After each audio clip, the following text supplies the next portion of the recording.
मजदूरों, देशभक्त मजदूरों उपस्थित হৈছেহি আজি এই সভাখনি 21,000 যদি বেছি পায় কোনেও ESI-টো নাপায়, কিন্তু আগতে আপোনালোকে পাই আছিলে। গতিকে সেইটো কাৰণে কৈছে যে ESI মিনিমাম যিটো ৰেল যিটো সেইটো 42,000 টকা কৈছে, নহ'লে এই মানুহখিনিয়ে নাপাব। মানুহে চাইছে माता की भारत माता की শ্ৰমিক ঐক্য জিন্দাবাদ, জিন্দাবাদ, জিন্দাবাদ, শ্ৰমিক ঐক্য জিন্দাবাদ, জিন্দাবাদ, জিন্দাবাদ, বিপ্লৱ দীৰ্ঘজীৱী হওক, শ্ৰমিকৰ দাবী পূৰণ কৰক, শ্ৰমিক ঐক্য জিন্দাবাদ, জিন্দাবাদ, জিন্দাবাদ, শ্ৰমিক ঐক্য জিন্দাবাদ, জিন্দাবাদ, জিন্দাবাদ, PMS জিন্দাবাদ, জিন্দাবাদ, জিন্দাবাদ, শ্ৰমিক ঐক্য জিন্দাবাদ, জিন্দাবাদ, জিন্দাবাদ। দিবান আৰু বিশেষ নকওঁ সকলোৱে মানে শ্ৰমিকসকলে ইয়াৰ কাৰণে ঐক্যবদ্ধ হৈ যুঁজ দিব লাগিব। ভাল পাইছে কিছুমানে যে আমি চৰকাৰে মানে তোমাৰ ট্ৰেন্সপাৰেণ্টলি চাকৰিবোৰ দিছে, কিন্তু ন্যূনতম সুবিধা ন্যূনতম দৰমহা দিছেনে? আজি 4 মাহ 5 মাহ দৰমহাৰ কাৰণে লাগি থাকিব লাগে। গতিকে দেখাত আপোনাৰ খুব ভাল লাগিছে ৰঙীন, কিন্তু ভিতৰত যিখিনি আইন আনিছে সেই আইনখিনি কিন্তু সাংঘাতিক ভয়াৱহ। শ্ৰমিকক প্ৰদান কৰা বন্ধ কৰক, ইনকলাব জিন্দাবাদ, ইনকলাব জিন্দাবাদ, শ্ৰমিকৰ ওপৰত শোষণ বঞ্চনা নচলিব, শ্ৰমিকক প্ৰদান কৰা বন্ধ কৰক, শ্ৰমিকৰ ন্যায্য দাবী যিবিলাক এটা এটা পইণ্ট লাহে লাহে মানুহে উঠাই দিব, সেইটো অকল শ্ৰমিক বুলি নহয়, গোটেই ভাৰতবৰ্ষত যিমান তাতে এতিয়া মই কৈছো নহয় যে এতিয়া আপোনালোকে আমাৰ ৰিফাইনেৰী আমাৰ অখিল ভাৰতীয় কাৰ্যনিৰ্বাহক যিটো সিদ্ধান্ত অনুসৰি ভাৰতীয় মজদুৰ সংঘ 17 আগষ্ট দিনা আজিৰ দিনটোতে আমাৰ প্ৰতিবাদী কাৰ্যসূচী গ্ৰহণ কৰিছে সমগ্ৰ ভাৰতবৰ্ষৰ প্ৰতিখন জিলাৰ মুখ্য কাৰ্যালয়তে। সেই সিদ্ধান্ত অনুসৰি কাৰ্যনিৰ্বাহক সমিতিৰ সিদ্ধান্ত অনুসৰি আমি আজি 12 যিটো আমাৰ প্ৰতিবাদী কাৰ্যসূচী আমি ইতিমধ্যে ইয়াতে আমি NL কৰ্টৰ ওচৰত নিচেই কাষতে আমি পগেবদত আমি সিদ্ধান্ত গ্ৰহণ কৰিলোঁ। ইতিমধ্যে আমাৰ দফা আছে 1 নম্বৰ ESI দৰমহা সীমা 21,000 টকা বৃদ্ধি কৰি 42,000 টকা আমাৰ প্ৰথম দফাটো আমাৰ ভাৰতীয় মজদুৰ সংঘই সিদ্ধান্ত গ্ৰহণ কৰিলে। ইতিমধ্যে আমাৰ যিটো কাৰ্যনিৰ্বাহক যিটো সিদ্ধান্ত এই সিদ্ধান্ত 12টা সিদ্ধান্তৰ ভিতৰত আমি প্ৰথমতে মই 1 নম্বৰ সিদ্ধান্ত ইতিমধ্যে পাঠ কৰিছোঁ। লগতে আমাৰ ন্যূনতম EPF পেঞ্চন মাহিলী 1,000 টকাৰ বৃদ্ধি কৰি 7,500 টকা বৃদ্ধি কৰা হওক বুলি আমি সিদ্ধান্ত গ্ৰহণ কৰিছে। ইতিমধ্যে আমাৰ EPF দৰমহা সীমা 15,000 টকাৰ পৰা বৃদ্ধি কৰি 30,000 টকা কৰক বুলি আমি সিদ্ধান্ত গ্ৰহণ কৰিছোঁ। বনাজ গণনাৰ বাবে সৰ্বোচ্চ দৰমহা 7,000 টকাৰ পৰা বৃদ্ধি কৰি 18,000 টকা কৰক বুলি আমাৰ এই 5 নম্বৰ দফাটো আমি সিদ্ধান্ত কৰিছোঁ। লগতে স্কিম কৰ্মীসকলৰ মাননি বৃদ্ধি কৰা হওক, চুক্তিভিত্তিক কৰ্মীসকলৰ বাবে সমান কামৰ সমান পাৰিশ্ৰমিক নিশ্চিত কৰা হওক বুলি আমাৰ সিদ্ধান্ত গ্ৰহণ কৰা হৈছে। শ্ৰম আইনৰ পৰা কৰ্মবিৰতি ধাৰাসমূহ বাতিল কৰা হওক বুলিও আমি আমাৰ ভাৰতীয় মজদুৰ সংঘই সিদ্ধান্ত গ্ৰহণ কৰিছে।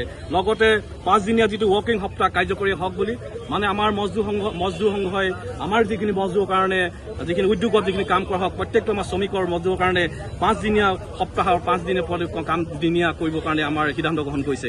ইতিমধ্যে সৰ্বোচ্চ গেছুইটি সীমা 20 লাখ টকাৰ পৰা বৃদ্ধি কৰি 40 লাখ টকাৰ কৰাৰ কাৰণেও আমাৰ সিদ্ধান্ত গ্ৰহণ কৰিছে।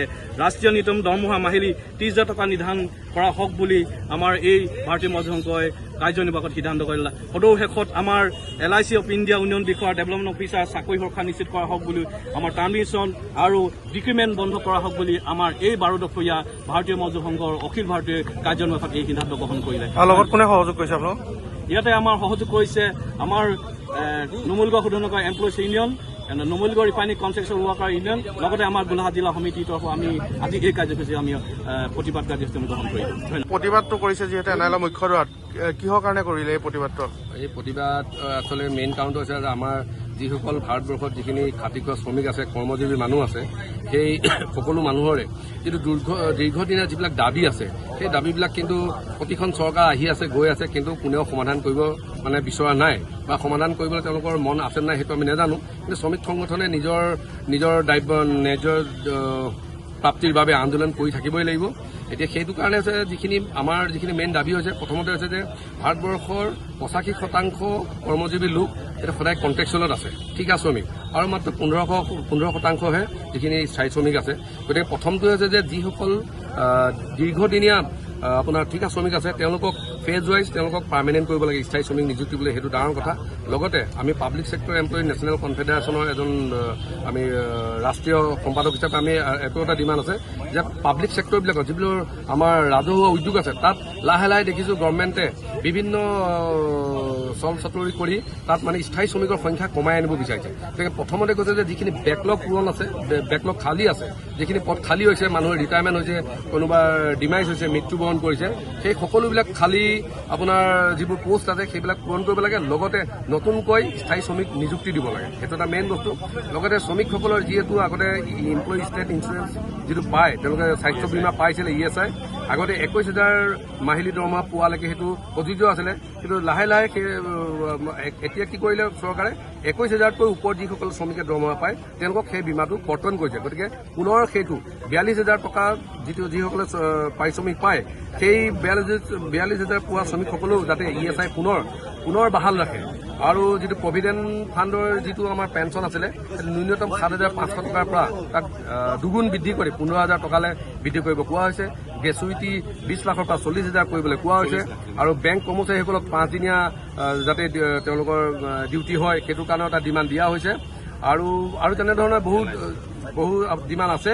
সেই প্লাছ লগতে আছে যে আমাৰ যিটো দেশৰ যিবোৰ সম্পদ, ৰাজহুৱা সম্পদ, মানে ৰাজহুৱা উদ্যোগবিলাক ৰাজহুৱা সম্পদ, সেইবিলাক যাতে প্ৰাইভেটাইজেশ্যন বন্ধ কৰি পুনৰ আৰু নতুন ৰাজহুৱা উদ্যোগ গঠন কৰিব লাগে, সেইবিলাক হৈছে মেইন ডিমাণ্ড।